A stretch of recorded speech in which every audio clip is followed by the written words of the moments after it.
우리 열린문 통과하기 벌써 6번째 시간입니다.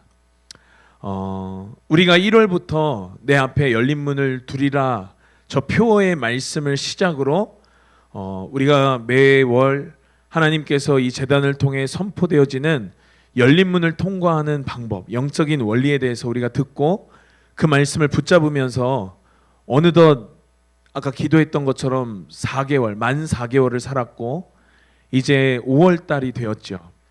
지금까지 우리가 이 말씀을 붙잡고 달려가고 있습니다. 여러분, 우리가 올해 어떤 메시지를 들었습니까? 비워내야 하고, 또 진리에 목숨을 걸고, 비진리에는 저항하고, 또 막힌 것들, 벽들, 문제들, 담들, 우리가 도망가고 우회해서 가는 것이 아니라 그 담을 향하여서 달려가고 돌파하고 그 담을 뛰어넘고 또 순종해야 하고, 우리 그리고 지난 시간에는 혼자가 아니라 연합해야 하고 중보해야 하고 교회되어야 하고 하나 되어야 한다라는 것까지 우리가 나누었습니다. 여러분, 올 한 해 선포된 이 말씀들, 이 메시지들 여러분들 어떤 마음으로 듣고 계신지 모르겠지만 이 말씀이 선포되고 이 말씀을 우리의 가슴에 새기고 이 말씀들이 우리의 삶에서 실체화될 때 이 메시지들을 듣고 그냥 듣고 느끼고 감정에 그치는 것이 아니라 이 말씀들이 내 속에서 기능하고 이 말씀들이 내 삶의 영역 가운데에서 운행되고 말씀이 삶으로 살아내질 때 여러분, 우리는 실질적인 삶의 놀라운 변화들이 일어나는 줄로 믿습니다. 우리 2026년 우리 앞에 열린 문을 두겠다 하신 저 하나님이 주신 저 표어의 말씀은 단순히 열린 문이 우리 앞에 있대 좋다 하고 끝날 말이 아니라는 것입니다. 우리는 올 한 해 하나님이 내 앞에 열린 문을 두셨는데 우리는 절체절명의 위기 가운데 있는 자들이 이 열린 문을 통과하느냐 통과하지 못하느냐. 그러니 여러분, 우리가 하나님 앞에 올 한 해 나아가면서 거룩한 부담, 영적인 부담을 가지고 올 한 해 반드시 하나님이 두신 열린 문들을 통과하는 저와 여러분 되실 예수님의 이름으로 축원합니다. 말씀을 들으면서 영적인 도전이 있어야 된다는 거예요. 듣고 아멘하고 끝나는 것이 아니라 삶에서 이 말씀을 가지고 치열하게 살아내야 한다라고 하는 것입니다. 그럴 때 여러분, 기도의 깊이가 달라지는 것이에요. 그럴 때 우리의 삶에 하나님의 은혜의 통로들의 그 깊이와 넓이가 달라지는 것입니다. 우리 지난 시간에 연합하고 중보하라라는 제목으로 말씀을 나눴죠. 한 가지 예를 들면 아마 저 중보의 벽에 손을 대고 기도한 사람들도 있겠지만 그러나 아직까지 손 한 번 대지 않고 기도하지 않으신 분들도 계실 거예요. 이것이 여러분, 올 이번 달도 그리고 이번 주일도 은혜로운 말씀 선포됐네 하고 마치는 것이 아니라 이 말씀을 붙잡고 이 말씀을 가지고 삶의 자리에서 싸워내고 말씀으로 살아내라라고 하는 것입니다. 여러분, 그때에 여러분 우리의 기도가 달라지고 우리의 깊이가 달라지고 우리의 선택들이 바뀌고 우리의 태도가 바뀌고 우리 관계가 바뀌고 그렇게 우리 앞에 열린 문들이 통과되는 줄로 믿습니다. 많은 사람들이 들어요. 예수님이 설교할 때도 많은 군중들이 와서 들었습니다. 그러나 그들이 다 제자가 아니었다라고 하는 거예요. 처음에는 가슴 뜨거워지고 처음에는 눈물도 나고 처음엔 결단도 되고 기도도 하고, 그런데 여러분, 시간이 지나면서 그 방향을 계속해서 유지하지 못한다는 거예요. 이 방향이 계속돼서 유지되지 못한다는 거예요. 제가 지난 수요 설교 때 출애굽기 말씀을 나누면서 진설병 상에 떡을 두는 것을 두고 하나님 뭐라고 그날 말씀하셨느냐?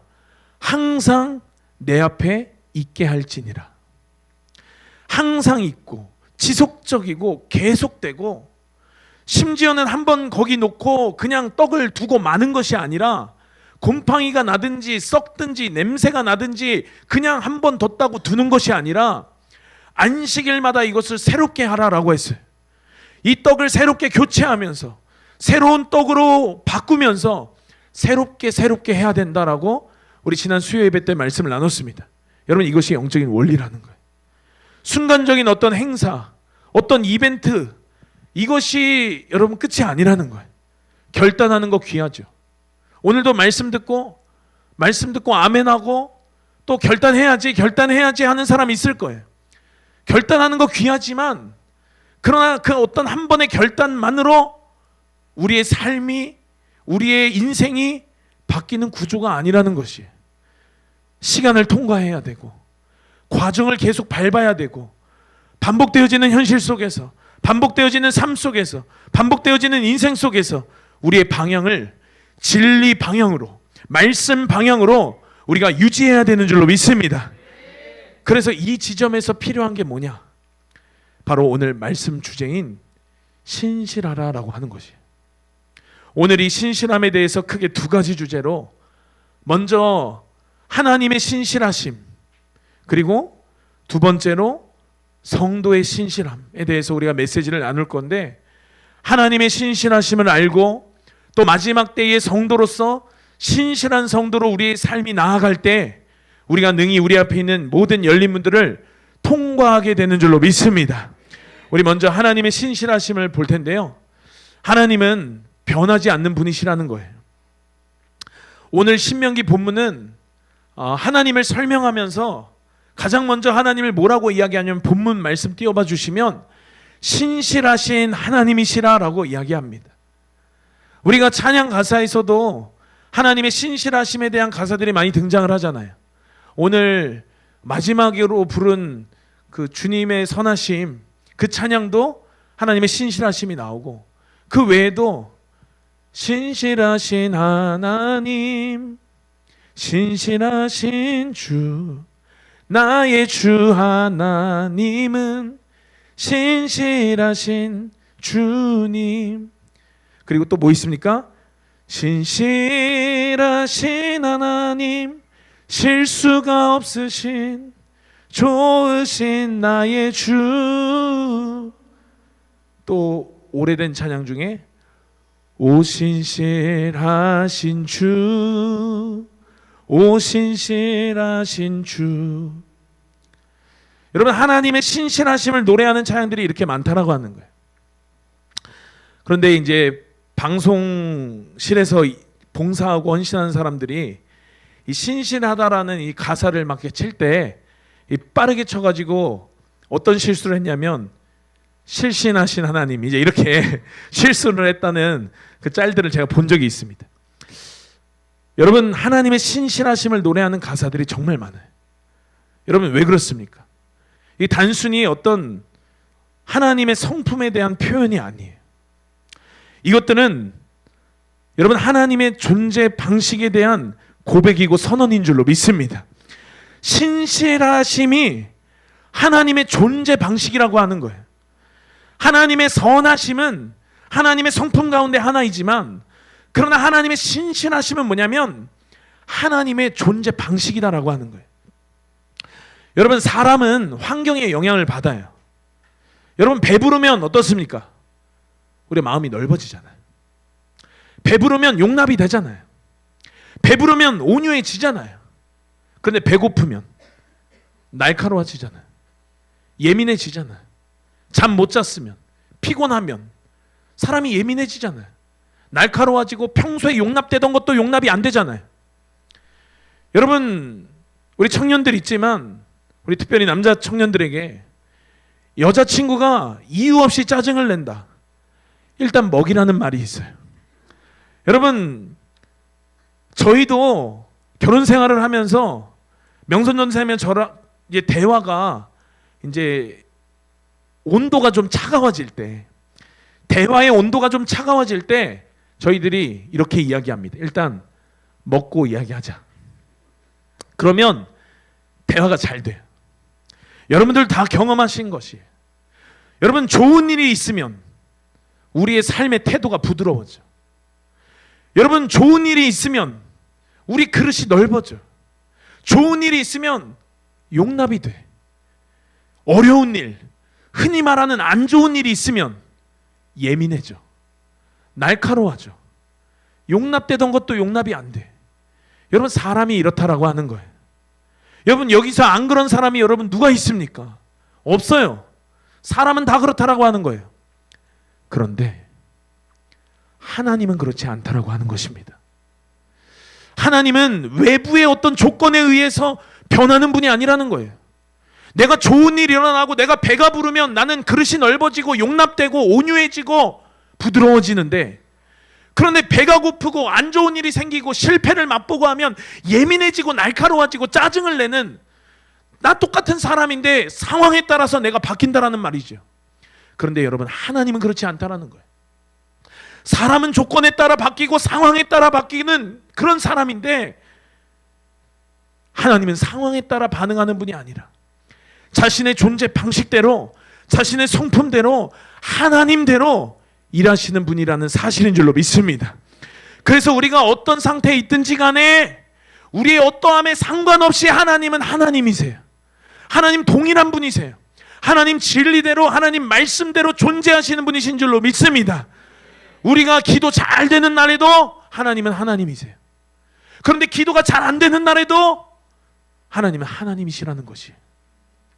여러분, 우리가 하나님을 향해 나아갈 때에도 하나님은 하나님이시고, 때로는 우리가 하나님과 멀어졌을 때, 얼굴 시커매졌을 때, 시험 들었을 때, 삐졌을 때, 지옥문 앞에서 마귀랑 악수하고 있을 때에도 하나님은 여전히 하나님이시라는 사실인 줄로 믿습니다. 하나님 변하지 않는다라는 거예요. 하나님의 성품은 바뀌지 않는다라는 거예요. 이것이 하나님의 존재 방식이다라고 하는 것입니다. 그리고 이것을 하나님의 신실하심이다라고 하는 거예요. 여러분, 하나님은 하나님의 때에 약속을 반드시 이루시는 분이신 줄로 믿습니다. 이 하나님의 존재 방식, 이 하나님의 일하시는 방식, 이 하나님의 신실하심은 뭐를 통해서 가장 잘 드러나냐면 약속을 통해서 잘 드러나요.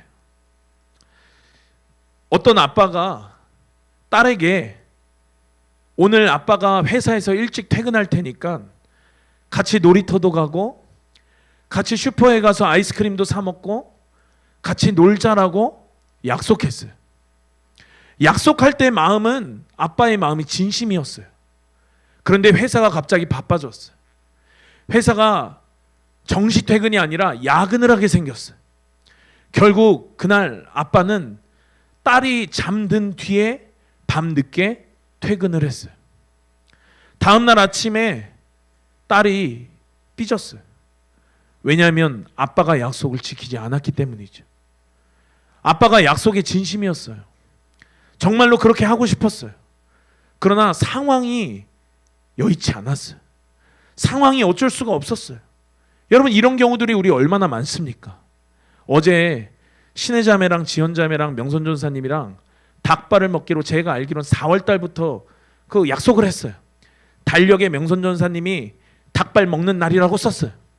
얼마나 닭발을 좋아하는지, 저는 뭐 닭발을 좋아하지도 않고 또 체중도 감량해야 되고 하니까 뭐 먹으려면 치킨을 먹지 왜 그런 걸 먹냐. 저랑 있을 때는 잘 안 먹어요. 명선전사님이 이따 급식 제가 치팅하는 날엔 닭발 먹을래? 왜 닭발 먹고 싶은 지 오래됐으니까 닭발 먹을래? 그랬더니 어쩌다가 한번 치팅하는 저를 배려하니까 제가 먹고 싶은 거 먹으라고 양보했어요. 저는 명선전사님이 나는 어차피 5월 2일 날 신혜자매랑 지연자매랑 닭발 먹을 거니까 어쩌다 한번 먹는 거 먹고 싶은 거 먹으라고 그랬어요. 어제 신혜자매가 아팠어요. 그래서 도저히 그 약속을 지킬 수가 없어서 약속이 파토가 났어요. 여러분, 사람은 이런 상황에 제약을 받는다라는 거예요. 명선전사님이 그 의지가 얼마나 대단했냐면 기도 끝나고 이 리더들과 함께 닭발 먹자 했어요. 그래가지고 야, 드디어 저 닭발 먹나 보다 제가 생각하고, 알았어, 그럼 내가 애들 데려가서 씻기고 뭐 밥 있으니까 밥 먹일게, 닭발 먹고 천천히 와, 이렇게 했어요. 은혜가 명선전사님 먹지 않는 뼈 있는 닭발을 시켰어요. 그래서 결국 닭발을 못 먹었어요. 여러분, 상황이, 환경이 이렇다는 거예요. 사람의 계획과 이 의지가 상황의 환경에 지배를 받는다는 거예요. 사람의 약속은 한계를 지닌다라는 거예요. 마음은 그렇지 않다 하더라도 약속을 이행하지 못하는 경우들이 너무나도 많다라고 하는 거예요. 이게 우리가 살면서 여러분 겪는 일이잖아요. 그런데 여러분, 하나님은 그렇지 않다라고 하는 줄로 믿습니다. 하나님은 약속을 반드시 지키시는 분이세요. 하나님은 어떤 상황에 제약을 받는 분이 아니에요. 하나님은 어떤 환경에 제약을 받는 분이 아니에요. 그러나 한 가지 우리가 기억해야 될 게 뭐냐?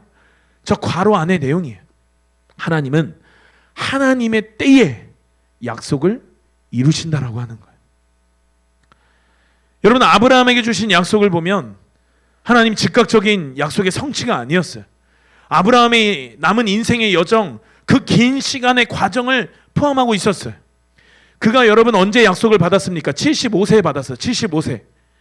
그런데 25년이 지난 뒤에 아브라함이 100세가 될 때에 하나님 그 약속의 성취의 첫걸음을 이루셨다라고요.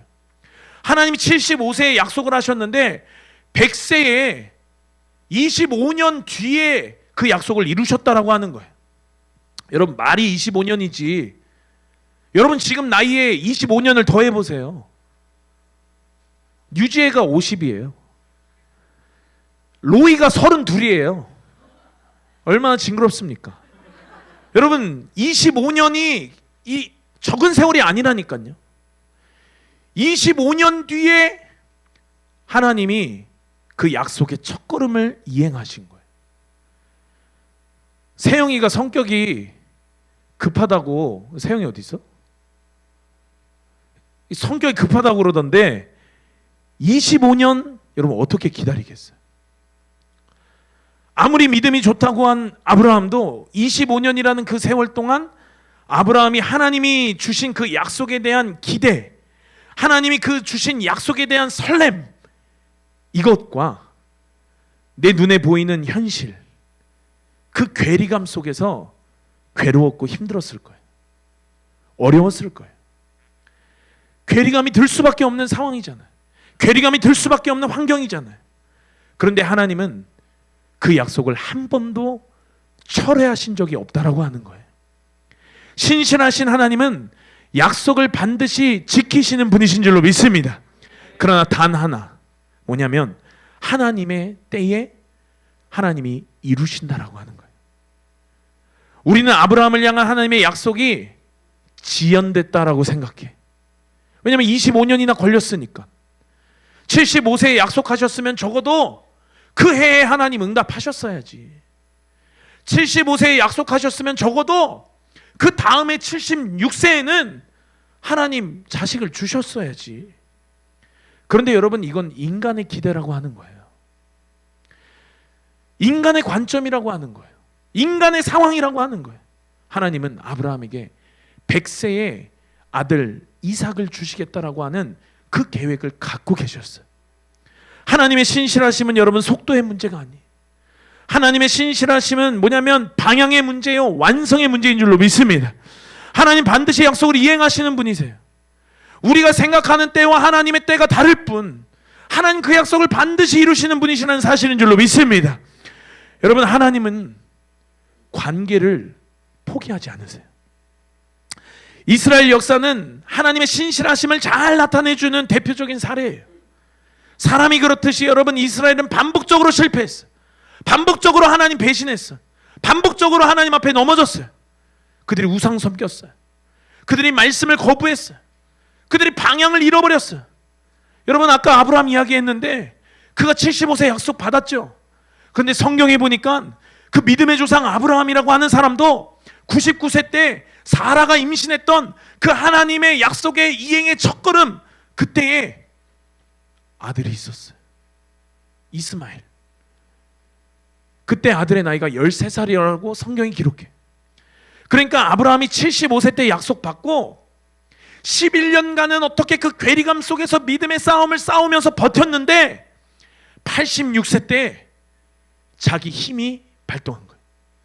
여종 하갈을 통해서 아내 사라에게는 태문이 닫혔고 하나님께서 일하실 수 없을 것 같다라고 생각되니까, 눈앞에 환경이, 눈앞에 보이는 것이 크게 보이니까 여종 하갈을 통해서 이스마엘을 낳은 거예요. 하나님의 방법이 아니라 자기 힘으로, 자기 방법으로. 여러분, 아브라함도 온전한 믿음이 아니었어요. 우리야 뭐 100세에 이삭을 낳는다라는 그 결론을 알고 있으니까 그까짓 거 뭐 25년 이꽉 깨물고 기다리지, 버티지, 우리 이렇게 생각할 텐데, 아브라함은 그때 당시에 75세 하나님 약속하시고 기약 없는 세월을 그가 11년이나 버텼다라니까요. 그리고 나서 그가 그의 힘으로 여종 하갈에게서 이스마엘을 낳은 거예요. 그리고 나서 13년이 흘러서 아내 사라에게 태의 문이 열리고 이삭을 임신하고 100세 이삭을 낳는 그러한 시간인 거죠. 여러분, 11년 잘 버티다가 그나마 아브라함이었으니까 11년 버틴 거예요. 자기 힘, 자기 방법, 내 눈앞의 상황, 내 눈앞의 환경, 이것들이 그의 믿음을 덮치니까 그의 힘, 그의 방법이 발동된 거예요. 하나님의 때를 기다리지 못하고 조급해서, 성격이 급해서 내 방법이, 내 힘이 작동하는 순간이었어요. 그리고 여러분, 태어나지 말았어야 될 이스마엘이 태어났어요. 여러분, 이 이스마엘이 태어나면서 지금 저 중동의 땅은 아직도 여러분 어마어마한 저주의 대가를 치르고 있어요. 어마어마한 대가 지불이 지금까지 계속되고 있어요. 여러분, 그렇지만, 그런데, 그럼에도 불구하고 하나님은 그 아브라함과의 관계를 포기하지 않으셨다라고 하는 거예요. 그리고 그 하나님, 아브라함을 향한 약속하셨던 그 약속을 이행하시고 성취하셨다라고 하는 거예요. 분명한 건 징계는 있었어요. 분명한 건 그 땅이 지금도 그 저주의 대가 지불을 하고 있어요. 징계는 하시고 대가 지불은 있으나, 그러나 이 땅의 삶을 사는 한 하나님은 한 영혼을 향한 하나님의 포기하지 않는 마음이 있다라고 있는 사실인 줄로 믿습니다. 하나님 우리에게 원하시는 건 뭐냐면 다시 약속으로 돌아오는 것이에요. 다시 믿음으로 사는 것이에요. 돌이키는 것입니다. 회개하는 것이에요. 단순히 약속 지키고 규칙 잘 지키는 그것이 아니라, 하나님 어떤 분이냐면 하나님 기다리는 분이세요. 하나님은 오래 참으시는 분이세요. 우리와의 관계를 하나님이 쪽내도 우리 할 말이 없어요. 이스라엘과의 관계를 하나님이 그냥 그 약속 파기해도 이스라엘 할 말이 없어요. 아브라함에게, 야, 너 내가 약속한 자녀 준다고 했잖아. 내가 그 자녀를 통해서 너가 하늘의 별처럼 바닷가의 모래알처럼 많은 조상의 아비가 된다라고 내가 너한테 약속했잖아. 근데 너 그 약속 못 믿어? 너 그 약속 못 믿고 지금 여종 하갈을 통해서 이스마엘을 낳은 거야? 네 이 약속 너가 먼저 어긴 거야? 하나님이 그 약속 파기해도 됐어요. 그런데 여러분, 하나님 포기하지 않으세요. 하나님 우리에게 원하는 거 뭐냐면 다시 약속을 붙잡는 것인 줄로 믿습니다. 돌이키는 것인 줄로 믿습니다. 회개하는 것인 줄로 믿습니다. 하나님 기다리는 분이세요. 우리와 하나님과의 관계를 하나님이 끝까지 붙잡고 계신다는 사실을 믿는 여러분 되시길 예수님의 이름으로 축원합니다. 우리 지금까지 하나님의 신실하심에 대해서 봤다라고 한다면, 이젠 오늘 이 말씀의 출발선이 하나님의 신실하심을 아는 것이었다라면, 오늘 이 말씀의 결승점은 뭐냐? 결론은 뭐냐면 바로 우리의 신실함이라고 하는 거예요. 성경은 우리에게 먼저 하나님의 신실함을 알라라고 이야기해요. 그런데 여기서 성경이 그치지 않아요. 하나님의 신실함을 아는 단계, 거기서 그치지 않고 멈추지 않고 너희 역시도 신실함으로 반응하고 신실함으로 살라라고 성경이 이야기하는 줄로 믿습니다. 하나님이 우리에게 요구하시는 게 있어요. 그게 뭐냐면 신실함이에요. 여러분, 신실함은 조건을 넘어서는 태도예요. 많은 경우에 신앙은 조건에 의해서 흔들려요. 아까 제가 말씀드렸던 것처럼 사람은 상황에, 환경에, 조건에 의해서 좌지우지하고 넘어지고 쓰러지고 엎어지고 변한다니까요. 많은 경우 신앙은 조건에 의해서 우리가 흔들려요. 경제적인 어려움이 오면 불안감이 엄습하고, 내 계획이 어그러지면 방향을 의심하기 시작해요. 길이 보이질 않으면 망한 것 같아. 길이 보이질 않으면 망할 것 같아. 얼마나 우리가 상황에, 환경에, 조건에 좌지우지되고 흔들리고 넘어지고 무너지는지 여러분 우리가 잘 알잖아요. 그런데 성경은 우리에게 야, 너 얼마나 힘드냐, 야, 너 얼마나 고생하냐, 인간적인 위로해주는 책이 아니에요. 성경은 우리에게 뭐라고 이야기하냐면 너 그렇게 살면 죽는다라고 이야기해. 너 그렇게 한계 많은 인간이지만 그러나 너가 살 수 있는 길은 이것이야 라고 성경은 우리에게 살 길을 제시하시는 그런 책이에요. 우리에게 그것을 가르쳐주는 책인 줄로 믿습니다. 오늘 그 말씀이, 그 성경이 저와 여러분에게 뭐라고 이야기하냐면, 성경이 가르쳐주는 그 길이 뭐냐고 이야기하냐면 너희도 하나님과 같이 신실하라라고 하는 거예요. 우리 따라 하시겠습니다. 하나님과 같이 신실하라. 하나님과 같이 신실하라. 성경이 말하는 신실함은 내가 조건이 안정됐을 때 유지되는 상태가 아니에요. 성경이 말하는 신실함은 내가 부족함 없을 때, 배부르고 등 따실 때 유지되는 상태가 아니에요. 성경이 말하는 신실함은 뭐냐면 오히려 우리 조건들이 흔들릴 때, 오히려 우리가 가진 것이 아무것도 없을 때, 오히려 우리가 문제 만났을 때, 오히려 우리가 어려움 만났을 때, 오히려 우리가 하나님 찾을 여력이 안 되는 긴 터널 갖고 힘든 가운데 있을 때, 그때 드러나는 우리의 선택이 바로 성경이 말하는 신실함이라고 하는 것이. 신실함은 우리가 감정 좋을 때, 신날 때, 기쁠 때, 배부를 때 유지되는 게 아니라는 거예요.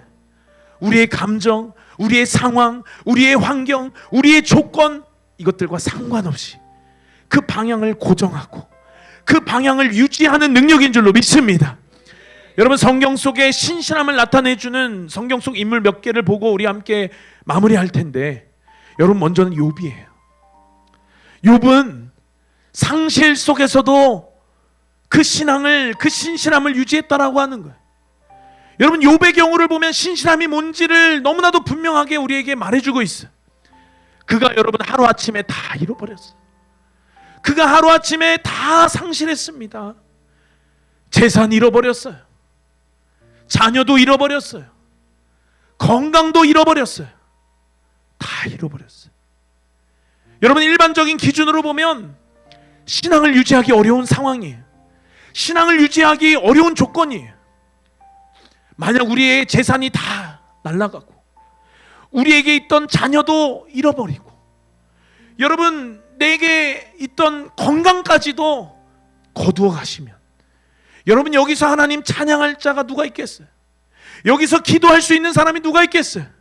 그러나 성경은 그 가운데에서 신실함을 이야기하는 거예요. 일반적인 관점으로 볼 때, 세상 사람들의 시선으로 볼 때 신앙 유지하기 어려운 상황이에요. 하나님 원망해도 이해가 돼요. 시험 들어도 이해가 돼.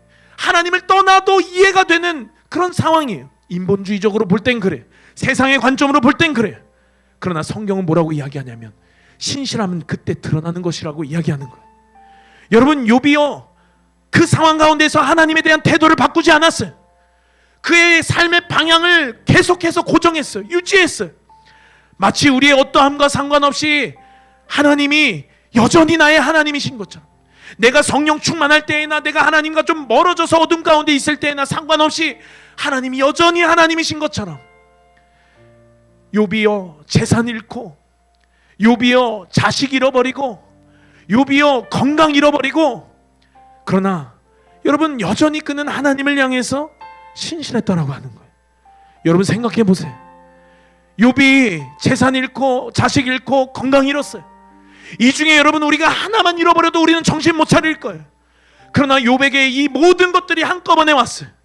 그러나 그럼에도 불구하고 여러분, 욥은 하나님 앞에 고백했어요. 그의 신앙의 고백이었어요. 그의 신실함의 증거였어요. 뭐라고 이야기합니까? 여러분, 주 이름 찬양, 우리 많이 부르는 찬양, 그 브릿지에 여러분 어떤 가사의 고백이 나옵니까? 주님은 주시며 주님은 찾으시네. 내 맘에 하는 말 주 찬양합니다. 여러분 이 근거 구절이 어디예요? 욥기서 1장 21절입니다. 뭐라고 이야기합니까? 주신 자도 여호와시요 취하신 자도 여호와시오니 여호와의 이름이 찬송을 받으실지니이다.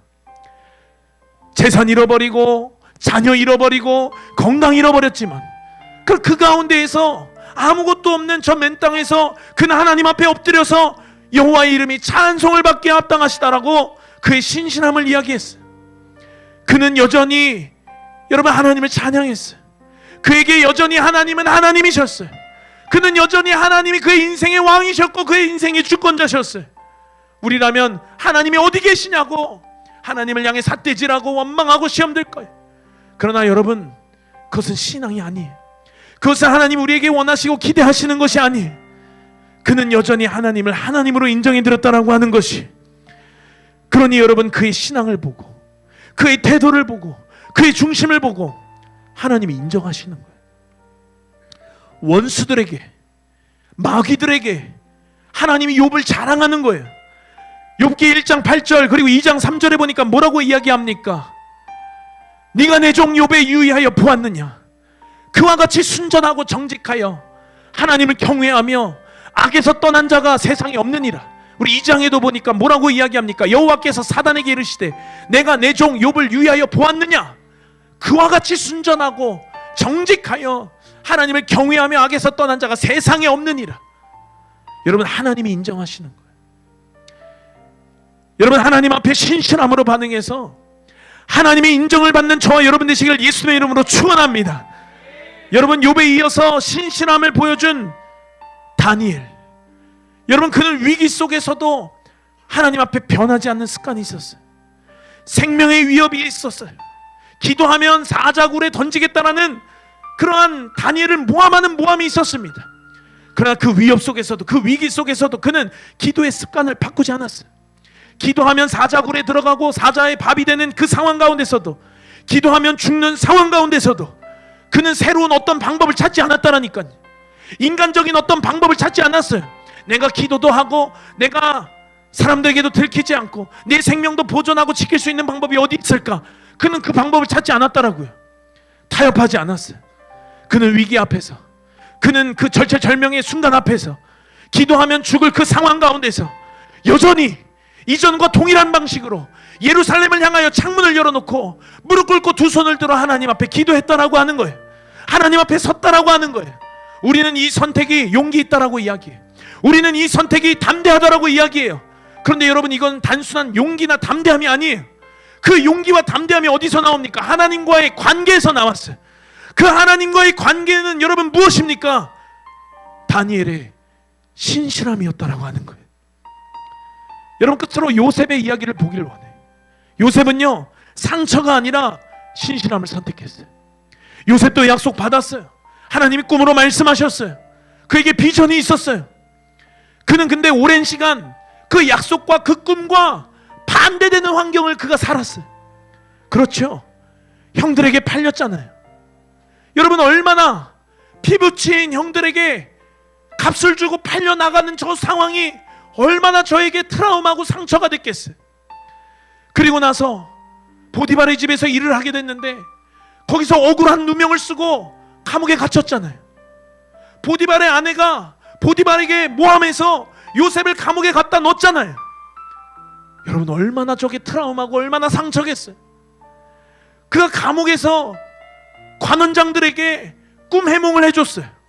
그리고 나가서 자기 억울함 풀어주기로, 자기 억울함을 말해주기로 약속했어요. 이제 좀 내 인생이 피나 보다, 이제 좀 내 인생이 형통하려나 보다. 여러분 그런데 그들이 나가서 새까맣게 까먹었잖아요. 여전히 감옥에, 요셉은 여전히 감옥 가운데 홀로 있었잖아요. 여러분 상처받아도, 상처 덩어리가 돼도 하나도 이상하지 않을 그의 인생 아니었습니까? 그의 환경 아니었습니까? 그러나 그럼에도 그런 상황 가운데서 그는 그의 정체성을 바꾸지 않았다라고 하는 거예요. 그는 하나님을 향하여 여전히 신실했다라고 하는 거예요. 형들에게 팔려 나가는 그 순간에도 요셉은 하나님에게 신실했어요. 보디발의 집에서 억울한 누명을 뒤집어 썼을 때에도 그는 하나님께 신실했어요. 감옥에 갇혔을 때에도 그는 하나님께 신실했고, 관원장들이 약속을 잃어버리고 여전히 자기만 혼자 감옥에 갇혀 있었던 그때에도 그는 하나님에게 신실했다라고 하는 거예요. 그가 가진 신실함은 환경에서 나온 게 아니에요. 그가 가진 신실함은 어디서 나왔냐면 하나님과의 관계에서 나온 것입니다. 그의 믿음에서 나온 것이에요. 그러니 여러분, 오늘의 말씀의 결론입니다. 신실함으로 끝까지 가는 저와 여러분 되시기를 축원합니다. 여러분, 우리가 지금 나눈 모든 이야기의 결론은 단순해. 하나님은 신실하신 분이시다. 하나님은 상황의 환경에 제약을 받는 분이 아니시다. 그러니 이제 우리도 그 신실하신 하나님 앞에 우리의 삶을, 우리의 인생을 신실하게 살아내야 된다라고 하는 거예요. 돈 없을 때 흔들리는 믿음이 여러분 믿음입니까? 돈 없으면 걱정되고 염려될 수 있어요. 그러나 그것이 흔들린다면 그건 믿음이 아니라 종교 관념, 신념일 거예요. 일이 안 풀릴 때 무너지는 신앙이 여러분 신앙입니까? 상황이 좋아야 유지되는 게 믿음입니까? 그렇지 않다라고 하는 거예요. 하나님은 우리의 어떠함에 상관없이 여전히 하나님은 하나님이세요. 하나님은 신실하신 그 자체라고 하는 것이에요. 우리는 하나님 조건으로 믿는 자들 아니에요. 세상에 많은 사람들이 우상을 숭배할 때에는 조건으로 숭배할 거예요. 내가 이 신을 섬기고 하나님 건강하게 해주시고 일 잘 되게 해주시고 돈 많이 벌게 해주시고, 그런데 일이 잘 풀리지 않고 건강이 내서 떠나가고, 여러분 뭔가 어려움을 만날 때, 문제 만나면 이 신이 아닌가 보다 하고 또 다른 신 앞에 가서 또 소원을 빌며 절할 것이에요. 여러분, 우리 하나님을 우상 섬기듯이 섬기지 않는 저와 여러분 되시길 예수님의 이름으로 축원합니다. 우리의 믿음이 그들과 다른 것은 뭐냐면 하나님이 여전히 우리에게 하나님이시라는 것이, 그것이 여러분 신실하신 하나님을 아는 것이고, 그런 아는 우리들이 여러분 하나님 앞에 나아갈 때 어떻게 나아가야 하냐면 신실함으로 나아가야 된다고 하는 거예요. 잘 되니까 믿는 게 아니라 안 돼도 믿는 것이에요. 길이 열리니까 믿는 게 아니라 길이 보이지 않아도 하나님이 가라 하니까 가는 거예요. 결과가 보여야 가는 게 아니에요. 결과가 보이지 않아도 가는 것이에요. 아니, 결과가 없어도 가는 것이에요. 그것이 아니라 내가 원하는 결과와 반대되는 결과라 할지라도 우리는 가는 것이에요. 여러분, 이게 신실함이라고 하는 거예요. 여러분, 열린문 시리즈를 여러분 다시 돌아봅니다. 비워내는 거, 저항하는 거, 돌파하는 거, 순종하는 거, 또 연합하고 중보하는 거.